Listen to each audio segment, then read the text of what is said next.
إن الحمد لله نحمده ونستعينه ونستغفره ونعوذ بالله من شرور أنفسنا ومن سيئات أعمالنا من يهده الله فلا مضل له ومن يضلل فلا هادي له وأشهد أن لا إله إلا الله وحده لا شريك له وأشهد أن محمدًا عبده ورسوله يا أيها الذين آمنوا اتقوا الله حق تقاته ولا تموتن إلا وأنتم مسلمون يا أيها الناس اتقوا ربكم الذي خلقكم من نفس واحدة وخلق منها زوجها وبث منهما رجالا كثيرا ونساء واتقوا الله الذي تساءلون به والأرحام إن الله كان عليكم رقيبا يا أيها الذين آمنوا اتقوا الله وقولوا قولا سديدا يصلح لكم أعمالكم ويغفر لكم ذنوبكم ومن يطع الله ورسوله فقد فاز فوزا عظيما أما بعد فإن خير الحديث كتاب الله وخير الهدي هدي محمد صلى الله عليه وسلم وشر الأمور محدثاتها وكل محدثة بدعة وكل بدعة ضلالة وكل ضلالة في النار فأعوذ بالله السميع العليم من الشيطان الرجيم بسم الله الرحمن الرحيم الله الذي خلقكم من ضعف ثم جعل من بعد ضعف قوة ثم جعل من بعد قوة ضعفا وشيبة يخلق ما يشاء وهو العليم القدير ويوم تقوم الساعة يقسم المجرمون ما لبثوا غير ساعة كذلك كانوا يؤفكون حاضرین جمعہ، بزرگوں، دوستوں، نوجوان ساتھیوں، عزیز بچوں اور گھروں پر موجود ملت کی ماؤں اور بہنوں، اس سے پہلے کہ خطبے میں آپ حضرات کے سامنے سورہ بقرہ کی ایک آیت کے حوالے سے گفتگو کی گئی تھی اور یہ بتایا گیا تھا کہ اللہ رب العالمین نے مومنوں کو، مسلمانوں کو اس بات کا حکم دیا ہے کہ وہ اسلام کے اندر پورے طور پر داخل ہو جائیں، خوشی کا موقع ہو تب بھی، غم کا موقع ہو جب بھی، ہر حال میں وہ اسلامی تعلیمات پر عمل پیرا ہوں۔ اسی سلسلے کو آگے بڑھاتے ہوئے آج کے خطبے میں تربیت سے متعلق چند باتیں مجھے آپ کے سامنے رکھنی ہیں کہ ہمارے گھروں میں یہ جو اسلامی ماحول ختم ہوتا جا رہا ہے، اس ماحول کو دوبارہ واپس کیسے لایا جائے؟ ہماری یہ نسلیں جو تباہ ہو رہی ہیں، برباد ہو رہی ہیں، بگڑ رہی ہیں، بگاڑ کی طرف تیزی کے ساتھ بڑھ رہی ہیں، اس پر کنٹرول کیسے کیا جائے؟ ہماری یہ اولادیں جن کو ہم پال رہے ہیں، جن کی ہم پرورش کر رہے ہیں، جن کو ہم کھلا پلا رہے ہیں، ان کی صحیح اور اسلامی تربیت کیسے کی جائے؟ ان کو کیسے حقیقی مسلمان بنایا جائے اور کیسے ان کو اسلام میں پورے طور پر داخل ہونے کی اور اسلامی تعلیمات پر مکمل طور سے عمل پیرا ہونے کی ترغیب دی جائے؟ یہ چند باتیں آپ حضرات کے سامنے سلسلہ وار انشاءاللہ رکھی جائیں گی۔ آج کے خطبے میں آپ حضرات کے سامنے اسی سلسلے کی پہلی کڑی، تربیت کون کرے اور کب کرے، اس موضوع پر گفتگو ہوگی۔ اللہ رب العالمین نے سورہ لقمان کی ایک آیت کریمہ میں ارشاد فرمایا، اللہ الذی خلقکم من ضعف،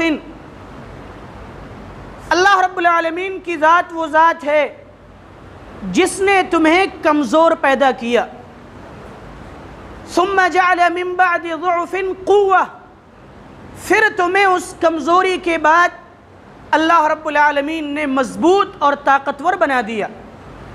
ثم جعل من بعد قوة ضعفا وشیبا، پھر دوبارہ سے اس طاقت اور مضبوطی کے بعد کمزوری کی طرف اور بڑھاپے کی طرف لوٹا دیا.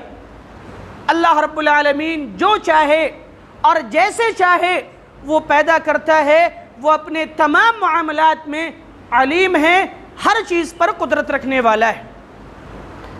اس آیت میں آپ غور کریں تو اللہ رب العالمین نے انسانی زندگی کے 3 بنیادی مراحل کا تذکرہ کیا ہے، 3 بنیادی اسٹیپس کا تذکرہ کیا ہے کہ انسانی زندگی کے 3 اہم مرحلے ہوتے ہیں.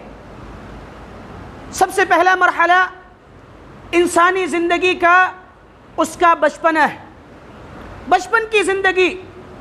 دوسرا مرحلہ جوانی کا مرحلہ ہے، جس میں انسان مضبوط ہوتا ہے، طاقتور ہوتا ہے، توانا ہوتا ہے، سوچ اس کی مضبوط ہوتی ہے، ارادے مضبوط ہوتے ہیں، فکر مضبوط ہوتی ہے، جسم کے اعضاء، جسم کے پارٹس مضبوط ہوتے ہیں اور پوری طرح سے کام کرتے ہیں.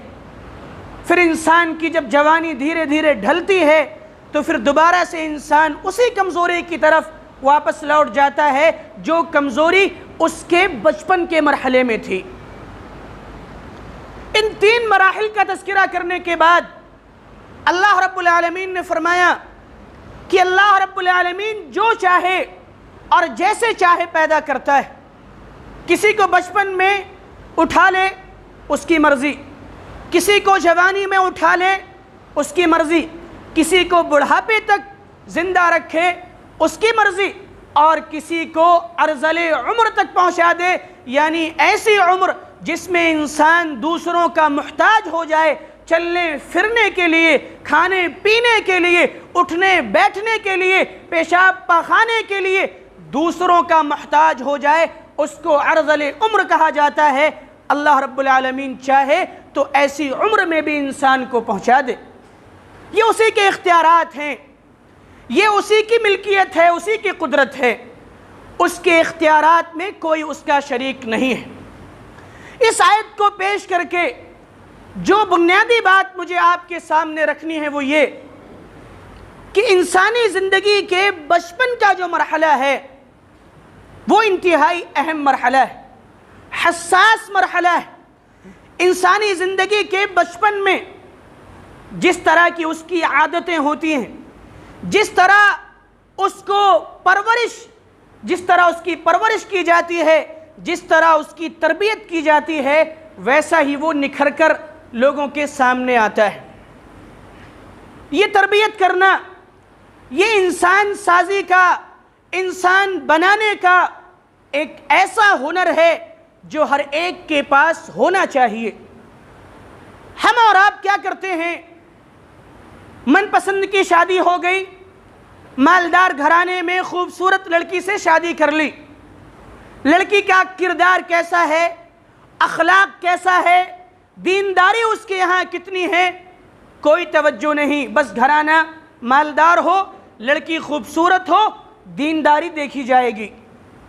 اس کے بعد شادی ہوئی، بچے پیدا ہو گئے، بچے پیدا ہو رہے ہیں اور ان کی ظاہری نشو و نما بھی ہو رہی ہے. ان کو کھلایا جا رہا ہے، پلایا جا رہا ہے، دودھ کا، کھیر کا، فروٹس کا، ساری چیزوں کا انتظام ہو رہا ہے اور اچھے اچھے کپڑے بھی ان کو پہنائے جا رہے ہیں. ظاہری جو چیزیں انسان کی ہوتی ہیں، بچوں کی پرورش کو لے کر ان ساری چیزوں پر پوری توجہ، لیکن جو اصل چیز بچوں کے ساتھ ہونی چاہیے یعنی ان کی تربیت، اس پر کوئی توجہ نہیں، کوئی زور نہیں.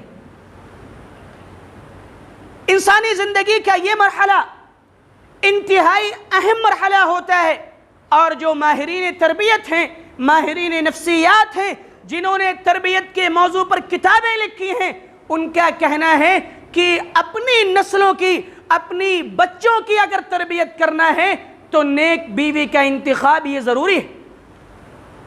تربیت کی کتابوں میں ایک واقعہ بہت اختصار کے ساتھ ملتا ہے، وہ یہ کہ ایک شخص 4 مہینے کے بچے کو لے کر ایک عالم صاحب کے پاس پہنچا، ماہرین تربیت کے پاس پہنچا۔ 4 مہینے کا بچہ، سوال کیا مولانا صاحب میں اس کی تربیت کیسے کروں؟ تربیت کے لیے کیا چیزیں ضروری ہیں؟ کتاب لکھنے والے نے، عالم صاحب نے جواب دیا، تربیت کا وقت تو نکل چکا ہے، تم نے بہت تاخیر کر دی۔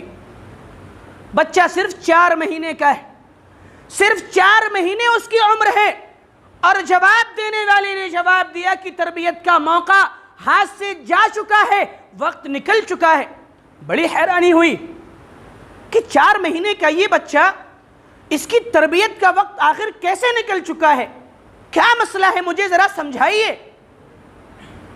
عالم صاحب نے جواب دیا کہ اگر تمہیں اپنے بچوں کی تربیت صحیح کرنی ہے اور بچوں کی تربیت کے لیے فکر مند ہو تو تمہیں شادی کرنے سے پہلے ہی نیک بیوی کا انتخاب کرنا چاہیے تھا۔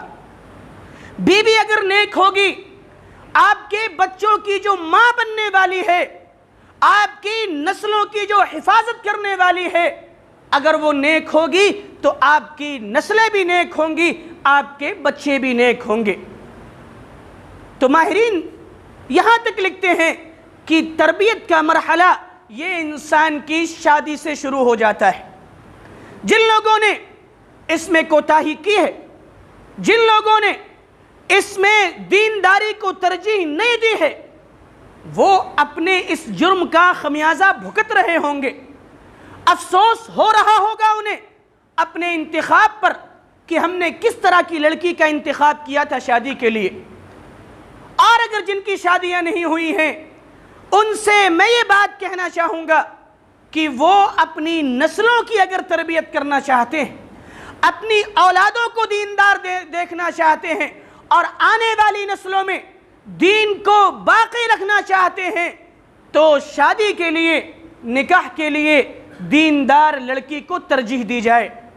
ایسی لڑکی، ایسی بیوی گھر لائی جائے جو نماز کی پابند ہو، صوم و صلاۃ کی پابند ہو، تلاوت قرآن کی عادت اس کی ہو، اور جس کے یہاں قناعت ہو، صبر ہو، برداشت ہو، یہ ساری چیزیں اس کے اندر ہوں۔ ایسی لڑکیاں، ایسی بیویاں اگر ہمارے گھروں میں آئیں گی تو ہماری نسلوں میں دین باقی رہے گا۔ اور جن لوگوں نے اس مسئلے میں کوتاہی کی ہے تو انہیں بھی ہوش کے ناخن لینا چاہیے اور اپنے بچوں کی صحیح تربیت کے لیے فکر مند ہونا چاہیے۔ بیوی کی اصلاح کے لیے، بیوی کے سدھار کے لیے، ان کی صحیح اور اسلامی تربیت کے لیے فکر مند ہونا چاہیے، تاکہ ہماری وہ بیوی اپنے بچوں کی صحیح تربیت کر سکے۔ کیونکہ آپ جانتے ہیں کہ ماں کی گود یہ بچے کی سب سے پہلی درسگاہ ہوتی ہے۔ ماں کی گود بچے کا سب سے پہلا مدرسہ ہوتی ہے۔ ماں کی گود بچے کی سب سے پہلی یونیورسٹی ہوتی ہے۔ اگر آپ کے بچے کی سب سے پہلی درسگاہ، آپ کے بچے کا سب سے پہلا مدرسہ خراب ہے تو آپ کے بچے کی صحیح اور اسلامی تربیت اور اسلامی تعلیم کا بندوبست بہت مشکل ہے۔ لہٰذا جو لوگ غیر شادی شدہ ہیں ان کے لیے ضروری ہے کہ وہ نکاح کے موقع سے دینداری کو ترجیح دیں تاکہ ان کی نسلوں میں دین اور ایمان باقی رہ سکے۔ اور جو لوگ شادی شدہ ہیں، صاحب اولاد ہیں، ان کے لیے ضروری ہے کہ وہ اپنی اولاد کی تربیت کریں۔ ایسے لوگ تربیت کی ابتدا شروعات کب سے کریں؟ جو شادی کر چکے ہیں، جن کے یہاں اولاد ہو چکی ہے۔ یہ بڑا اہم مسئلہ ہے کہ تربیت کب کی جائے۔ یہ تربیت کے حوالے سے ایک بہت اہم سوال ہے، اور اس سوال کا جواب ہمیں تربیت کے موضوع پر جو کتابیں لکھی گئی ہیں ان کتابوں سے ملتا ہے۔ تربیت کب کی جائے، اس کا جواب دیتے ہوئے ماہرین نے لکھا ہے کہ سب سے پہلے تو نیک بیوی کا انتخاب ضروری ہے، اور اگر اس میں کوتاہی ہوئی ہے تو پھر تربیت کے لیے سب سے اہم اور ضروری وقت جو ہے وہ بچے کا بچپن کا مرحلہ ہے۔ شروعاتی ایام جو ہوتے ہیں بچے کے پیدا ہونے کے بعد سے لے کر اس کی جوانی کے مرحلے تک اس کی تربیت کی جائے، اس کے اندر دینی تعلیم کو راسخ کیا جائے اور اس کا مزاج، اس کی سوچ، اس کی فکر دینی بنائی جائے، بچپن سے ہی اس کی صحیح اور اسلامی تربیت ہو۔ ہماری اور آپ کی پریشانی یہ ہے کہ بچہ جب چھوٹا ہوتا ہے اس کی تربیت پر کوئی توجہ نہیں، ابھی تو چھوٹا ہے، دیکھا جائے گا جب بڑا ہوگا، جب اس کی تعلیم کا آغاز ہوتا ہے، جب وہ اسکول جانے لگتا ہے، تب ہم اس کی تربیت پہ توجہ دیتے ہیں کہ جب تعلیم اس کی شروع ہوگی اور جہاں یہ تعلیم حاصل کرے گا وہی تربیت بھی پائے گا، ابھی سے کیا تربیت کے لیے پریشان ہونا اور پلاننگ کرنا۔ ماہرین نے تو یہاں تک لکھا ہے کہ جب بچہ ماں کے پیٹ میں ہو، ماں اس کی حمل سے ہو، تبھی سے اس کی تربیت کا مرحلہ شروع ہو جاتا ہے۔ ایک حاملہ عورت کو چاہیے کہ وہ غلط عادتوں سے، غلط باتوں سے، غیبت سے، چغلی سے، جھوٹ سے، لعن طعن سے، ٹینشن سے، ڈپریشن سے، ان تمام چیزوں سے بچی رہے تاکہ ان منفی چیزوں کا اور ان نگیٹو چیزوں کا اثر اس کے پیٹ میں موجود بچے پر نہ پڑے۔ یہ تربیت کی اہمیت اور یہ تربیت کا مرحلہ ہے۔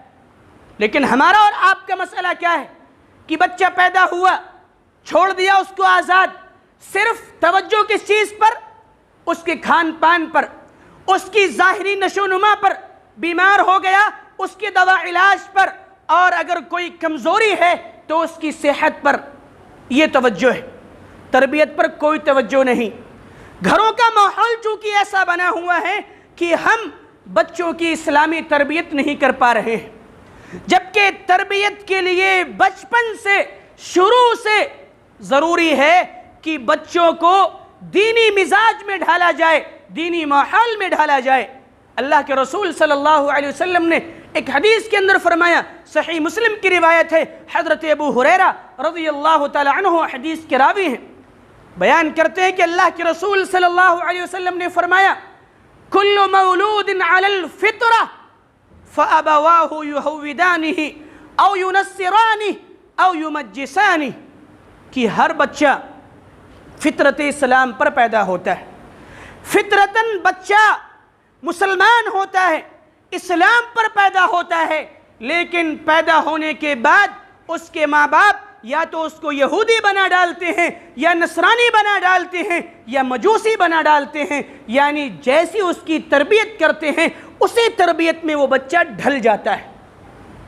پیدا ہونے کے بعد سے ہی ماں باپ کی یہ ذمہ داری ہے کہ ان کی صحیح اور اسلامی تربیت کریں، ان کے سامنے جو باتیں کی جائیں وہ اسلامی ہوں، ان کے سامنے جو گفتگو کی جائے وہ دینی گفتگو ہو، جھوٹ نہ بولا جائے، ان کے سامنے لڑائی جھگڑے نہ کیے جائیں۔ یہ بھی ایک حقیقت ہے کہ اگر آپ بچوں کے سامنے لڑتے ہیں، جھگڑتے ہیں، آپس کے آپ کے اختلافات اگر بچوں کے سامنے آتے ہیں تو بچوں پر اس کا منفی اثر پڑتا ہے، بچے اس سے نگیٹو اثرات قبول کرتے ہیں۔ لہٰذا بچوں کو اگر پازیٹو بنانا ہے، ان کی سوچ مثبت بنانی ہے، ان کو صحیح اور اسلامی تربیت میں ڈھالنا ہے، تو ان کے سامنے اس طرح کی نگیٹیوٹی سے بچا جائے اور اس طرح کی منفی چیزوں سے بھی بچا جائے۔ تو بچوں کی تربیت کا سب سے بنیادی اور ضروری وقت یہ ہے کہ بچپن سے بچوں کی تربیت کی جائے، بچپن سے ان کے سامنے قرآن کی تلاوت کی جائے، ان کے سامنے صبح و شام کے اذکار کیے جائیں، ان کے سامنے نفلی نمازوں کا اہتمام مرد حضرات کریں اور خواتین ان کے سامنے اپنے گھروں میں فرض نمازوں کا اہتمام کریں۔ اگر یہ ساری چیزیں ہمارے گھروں میں آ جائیں اور ہم اپنے بچوں کی تربیت کے لیے فکر مند ہو جائیں تو انشاءاللہ ہماری آنے والی نسلوں میں دین اور ایمان باقی رہے گا۔ تربیت کے حوالے سے ایک بنیادی بات یہ بھی ہے کہ ہمیں تربیت کے لیے پلاننگ کرنی چاہیے۔ پلاننگ، تخطیط، لاحِ عمل، یہ تربیت کے لیے ضروری ہے۔ ہماری پریشانی یہ ہے کہ تربیت کے لیے ہمارے پاس کوئی پلاننگ نہیں ہوتی۔ ہماری پلاننگ کیا ہے؟ بچہ پیدا ہوا، لڑکا ہے، پیدا ہونے کے بعد ہی ہاں یہ ڈاکٹر بنے گا، یہ انجینئر بنے گا، یہ پائلٹ بنے گا، اور اس کی اچھے گھرانے میں شادی ہوگی، اور کچھ نادان قسم کی عورتیں آپس میں ہی اس طرح کی باتیں کرتی ہیں کہ میں اپنے بیٹے کی شادی اس کی بیٹی سے کروں گی، میری بیٹی کی شادی اس کے بیٹے سے ہوگی، اس کا بچہ بھی دیکھو نا کتنا خوبصورت ہے، وہ مالدار گھرانے سے تعلق رکھتا ہے، ان دونوں کی آپس میں شادی کر دیں گے۔ ابھی پیدا صحیح کر کے ہوا نہیں اور اس کی شادی کی فکر پہلے ہو گئی۔ تربیت پر، تعلیم پر کوئی توجہ نہیں۔ بچہ پیدا ہوا، اس کی تربیت کیسے کرنی ہے، تربیت کے لیے کیا چیزیں ضروری ہیں، کوئی پلاننگ نہیں۔ الٹی سیدھی خرافاتیں اس کے سامنے اور شروع ہو جاتی ہیں۔ اور بچوں میں ایک غلط عادت ہم خود پیدا کرتے ہیں، ہم اس کے ذمہ دار ہیں۔ شروع سے ہی بچے جب پیدا ہوتے ہیں اور ایک گھر میں دو بھائیوں کے دو بچے ہیں، ایک لڑکا ہے دوسری لڑکی ہے، آپس میں وہ کزن ہیں، آپس میں چچیرے تہرے بھائی بہن ہیں، اور گھر کی عورتیں کیا کرتی ہیں؟ ہاں بیٹا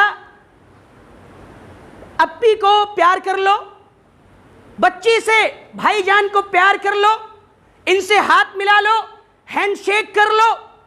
شروع سے ہی اس طرح کی منفی اور غیر اسلامی چیزیں ان کو سکھائی جاتی ہیں۔ یہ بہت معمولی چیز معلوم ہوتی ہے، لیکن اس کا اثر آپ دیکھ رہے ہیں کہ ہماری نسلوں میں کیا ہو رہا ہے۔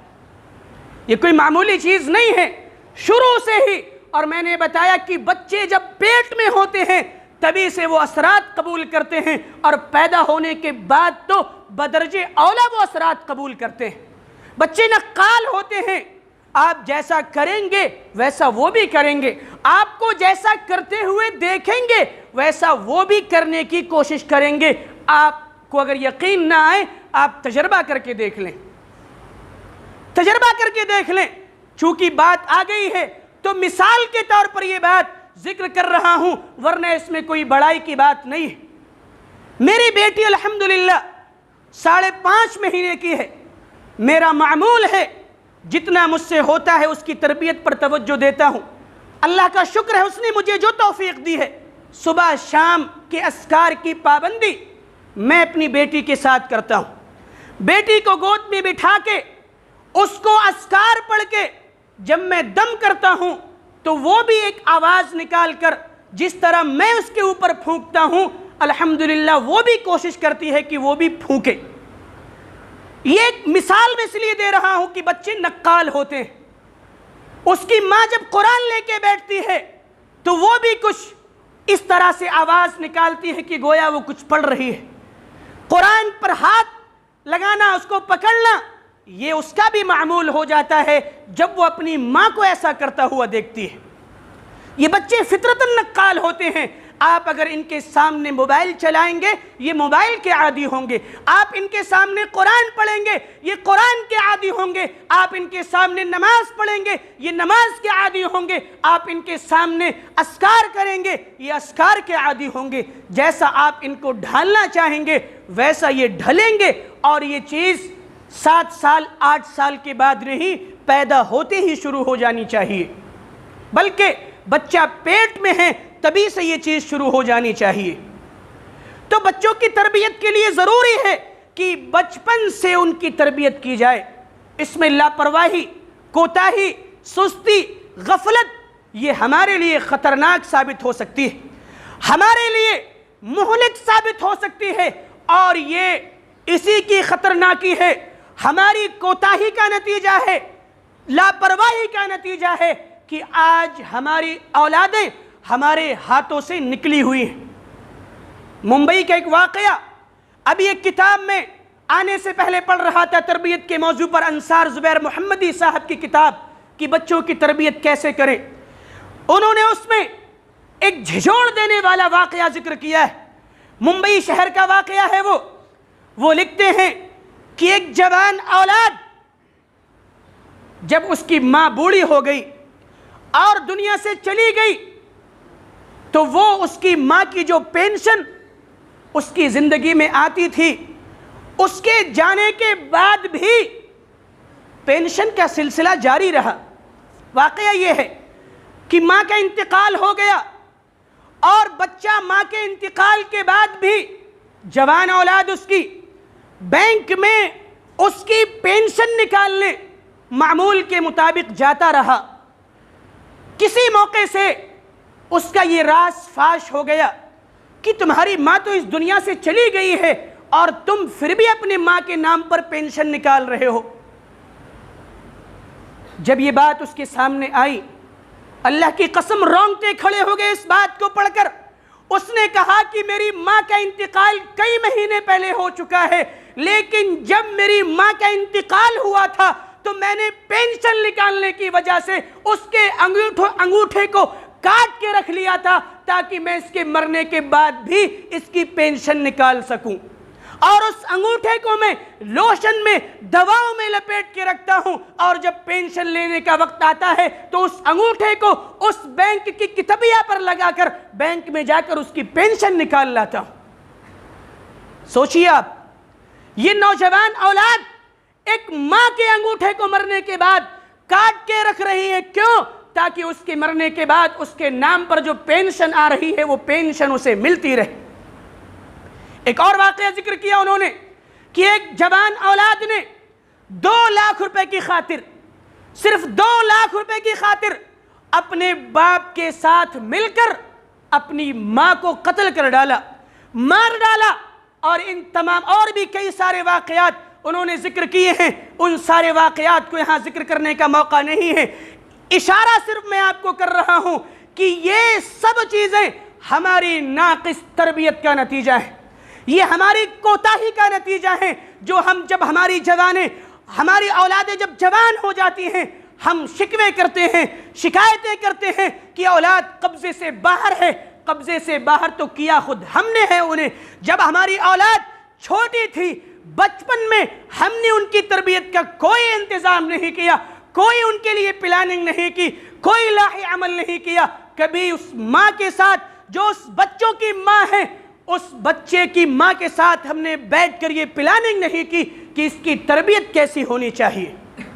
آج ہم اور آپ یورپین ممالک کی طرح سے وہ ممالک، وہ کنٹریز جو اسلام کی دشمن کنٹریز ہیں، جہاں سے اسلام کے خلاف پلاننگ کی جاتی ہے، ان کے طرز عمل پر آج ہم بچیوں کی تربیت کر رہے ہیں۔ ان کے ہاں کیا ہے؟ یورپ کے ماہرین کے یہاں تربیت کے حوالے سے یہ ذکر کیا جاتا ہے کہ بچوں کی تربیت ایک آزادانہ ماحول میں کی جائے، ان کو آزاد چھوڑ دیا جائے، وہ جیسے چاہے رہیں، جو چاہیں کریں، جو ان کے من میں آئیں، وہ اپنے من کی مرضی کے مالک ہیں۔ یہ کس کا فلسفہ ہے؟ یہ کس کا فلسفہ ہے؟ یورپین ممالک کے ماہرین کا، کہ بچوں کو آزاد چھوڑ دیا جائے، اور اسی فلسفے پر ایسا لگتا ہے کہ آج کا مسلمان عمل کر رہا ہے۔ لیکن اسلامی مزاج کیا ہے اس حوالے سے کہ بچوں کو آزاد نہ چھوڑا جائے؟ تربیت کی بنیاد یہ آزادی پر نہیں ہے، آزادی ہے لیکن محدود ہے، دائرے میں ہے، باؤنڈیشن کیا گیا ہے کہ بچوں کے ساتھ کیسا معاملہ کرنا ہے۔ بچے جب 7 سال کے ہو جائیں نماز کا حکم دینا ہے، 10 سال کے ہو جائیں نماز نہ پڑھنے پر مارنا ہے، اور ان کے بستروں کو الگ کر دینا ہے۔ سگے بہن بھائیوں کے بستروں کو الگ کرنے کا حکم شریعت نے دیا کہ جب یہ 10 سال کے ہو جائیں تو ان کے بستر بالکل الگ۔ سگے بھائی بھی اگر ہیں تو بستر الگ کیا جائے۔ کبھی غور کیا اس حدیث پہ؟ یہ حدیث سنن ابی داؤد کے اندر موجود ہے اور بالکل صحیح حدیث ہے کہ شریعت نے سگے بھائیوں کے اور سگے بھائی بہن کے بستروں کو الگ کرنے کا حکم کیوں دیا؟ اس لیے تاکہ ایک ساتھ سونے کی وجہ سے ان کے ذہن و دماغ میں غلط طرح کے وسوسے پیدا نہ ہو جائیں، شیطان کہیں ان کے اندر غلط خیالات پیدا نہ کر دے، شیطان کہیں ان کو اپنا نشانہ بنا کر اور سگے بھائی بہنوں کو اس بات پر آمادہ نہ کر دے کہ وہ غلط چیزوں کے عادی ہو جائیں۔ اور اگر آپس میں وہ غلط چیزوں کے عادی نہ ہوں تو کم از کم ساتھ میں سونے کی وجہ سے ان کے ذہن و دماغ میں غلط فکر پیدا ہو جائے اور پھر اس غلط فکر کو وہ کسی اور راستے کے ذریعہ پورا کرنے کی کوشش کریں۔ یہ شریعت کی تعلیمات، آزاد چھوڑ دیا جائے، یہ اسلامی مزاج نہیں ہے، آزاد چھوڑ دیا جائے، یہ شریعت کا منشا نہیں ہے۔ یہ تو یورپین کنٹریز جہاں ساری چیزوں کی آزادی ہے، بچے جو چاہیں کریں، جو چاہیں کھائیں، جو چاہیں پئیں، کوئی پابندی نہیں، لیکن اسلام کا کلمہ آپ نے پڑھا ہے، اسلام کے اندر داخل ہوئے ہیں آپ تو پورے طور پر داخل ہوں، اپنے بچوں کو بھی اسلامی تعلیمات کے مطابق ڈھالیں اور شروع سے ان کی تربیت کا انتظام کریں، تربیت پہ توجہ دیں۔ اور تربیت کب کریں؟ اس حوالے سے یہ بات ذہن میں رکھیں کہ بچپن سے ہی، شروع سے ہی، پیدا ہونے کے بعد سے ہی ان کی تربیت کا مرحلہ شروع کر دیا جائے، اچھی باتیں ان سے کی جائیں، قرآن ان کے سامنے پڑھا جائے، نماز پڑھی جائے، اذکار کیے جائیں، دعائیں سکھائی جائیں، شروع سے ہی ان کو اللہ کی معرفت سکھائی جائے اور اللہ کے بارے میں انہیں بتایا جائے کہ اللہ کہاں ہے،